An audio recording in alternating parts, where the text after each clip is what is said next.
Nah,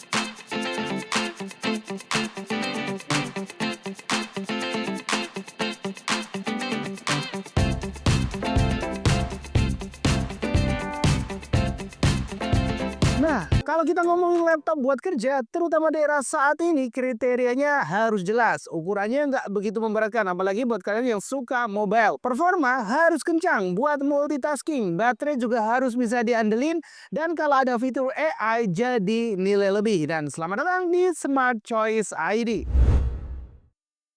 Nah, di video kali ini, Smart Choice bakal mereview serta mengulas Asus VivoBook S14, sebuah laptop yang dirancang dengan kinerja cukup mumpuni untuk mengerjakan tugas-tugas office harian maupun pekerjaan kalian. Tapi, sebelum kita lanjut, kalian jangan lupa untuk pencet tombol subscribe dan nyalakan lonceng notifikasinya supaya kalian gak ketinggalan saat Smart Choice update video-video terbaru.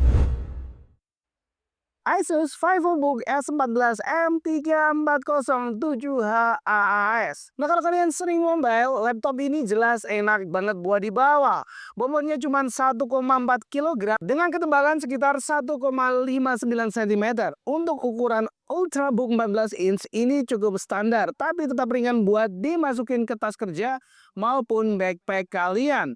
Material bodinya berbasis logam di bagian luar, jadi feel-nya lebih solid dan juga premium dibanding seri VivoBook kelas entry level. Finishingnya juga dibuat minimalis, khas seri S yang ditujukan buat profesional muda atau mahasiswa yang pengen tampil rapi. Asus juga udah klaim kalau laptop ini udah lolos uji MIL STD 810H, alias dia udah lolos standar militer. Tapi kalian jangan salah paham, ini bukan berarti tahan banting kayak laptop rugged. Artinya dia sudah dites dengan guncangan, suhu ekstrim dan kelembapan, jadi lebih tahan dibanding laptop yang lainnya. Nah, namun ada sedikit kekurangannya. Finishing logam bisa gampang ninggalin sidik jari dan gak ada opsi warna nyeleneh, lebih ke look formal aja.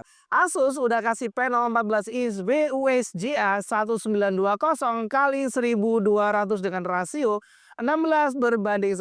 Artinya, kalian bakal dapat area vertikal lebih luas dibanding layar 16:9 standar. Misalnya, saat kalian buka Excel atau Word, bakalan jadi lebih lega. Scrolling lebih sedikit, resolusi WWSGA juga lebih tajam dari Full HD biasa, walaupun bukan level 2K ataupun 4K.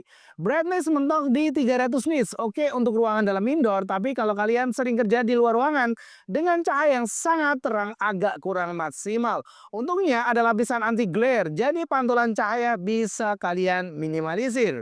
Nah, ini sektor yang bikin laptop ini menarik. Asus pakai prosesor AMD Ryzen 7 8840HS. Ini prosesor generasi terbaru alias Zen 4. 8 core 16 thread dengan TDP 35 sampai dengan 54 watt. Jadi untuk kerjaan multitasking, aplikasi Office berat, browsing banyak tab sampai software kreatif kayak Photoshop atau Illustrator, performanya udah lumayan oke. Yang bikin beda sama Ryzen lama adalah adanya NPU alias Neural Processing Unit, yakni udah ada AMD XDNA AI Engine. Jadi laptop ini bisa jalanin workload AI langsung dari hardware-nya, bukan sekedar lewat CPU atau GPU. Contohnya, aplikasi kayak Windows Copilot, noise cancelling atau software kreatif tertentu bisa manfaatin fitur ini. Namun, realitanya saat ini pemanfaatan NPU masih terbatas banget. Jadi fitur AI ini lebih ke investasi jangka panjang, bukan sesuatu yang langsung terasa di semua aplikasi. Kekurangannya, GPU-nya dia masih integrated, alias dia pakai Radeon 780M. Cukup untuk sekedar multimedia, multitasking ringan, main game-game yang ringan juga, tapi bukan buat gaming serius atau rendering 3D kelas berat. Nah, poin selanjutnya, RAM bawahnya itu udah 16 GB DDR5, tapi dia itu solder, jadi nggak bisa di-upgrade. Tapi 16 GB udah lumayan cukup aman buat kerja 3-5 tahun ke depan. Storage-nya pakai SSD NVMe PCIe 4.0 sebesar 1 TB. Kecepatan baca tulisnya kencang banget, bikin booting Windows dan buka aplikasi terasa bus-bus aja. Plus kapasitas lega ini cocok banget buat kalian yang sering simpan file kerja, data kuliah, atau project-project besar di laptop sekecil ini. Baterainya berkapasitas 70 watt hour. Asus klaim bisa tahan sampai 10-12 jam pemakaian ringan. Misalnya buat sekedar browsing dan dokumen aja ya, ngerjain file-file office ringan. Realitanya kalau dipakai kerja agak berat atau multitasking banyak tab, biasanya cuma bertahan 7-9 jam. Charging cepatnya lumayan praktis. 60% bakalan terisi dalam 49 menit via USB-C power delivery. Kelebihannya memang cukup awet untuk kerja seharian di luar ruangan, apalagi tugas-tugas yang kalian kerjain cuma sebatas office saja. Namun, endurance bakal cukup turun signifikan di workload yang cukup berat. Poin selanjutnya, konektivitas lengkap untuk kebutuhan modern. Yang dimaksud konektivitas antara koneksi wireless dan juga koneksi buat port-portnya ya. 2 kali USB-C yang udah support power delivery dan display output. 2 kali USB-A dan 1 buah HDMI 2.1 full size. Audio jack juga udah combo. Untuk wireless dia udah pakai Wi-Fi 6E dan Bluetooth-nya 5.3. Ini jadi standar terbaru. Jadi lebih stabil di area padat kayak coworking space. Atau kalian saat main di cafe dan di coworking space bahkan lebih safe banget, koneksinya lebih lancar jaya. Tapi kekurangannya nggak ada slot SD card yang bisa jadi minus buat pekerja kreatif. Namun itu mudah banget diatasi. Pakai card reader aja, colokin ke USB-A atau Type-C-nya beres. Laptop ini punya yang namanya noise cancelling untuk urusan mikrofonnya.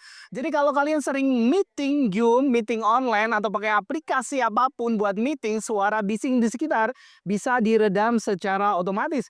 Kualitas speaker juga cukup oke buat kelas ultrabook tipis, tapi jangan berharap kalian dengerin bass horeg yang luar biasa. Namanya juga laptop ya.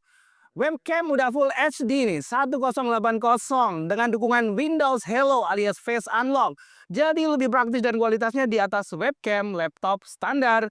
Asus VivoBook S14 ini bisa dibilang laptop office premium yang balance, desain tipis ringan, performa kencang, udah dibekali dengan Ryzen 7 seri terbaru, RAM SSD juga oke banget, dan baterai yang lumayan jumbo. Fitur AI memang ada, tapi penggunanya memang masih terbatas banget. Jadi kalau kalian cari laptop bekerja dengan value yang rasional di kelas 13 jutaan, ini layak masuk shortlist kalian.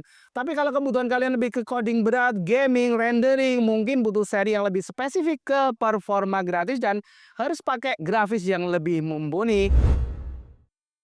Terima kasih sudah menonton video ini, dan jangan lupa ini bukan merupakan sebuah saran pembelian, ini hanya opini dan review dari Smart Choice ID, dan thank you, sampai jumpa di video selanjutnya.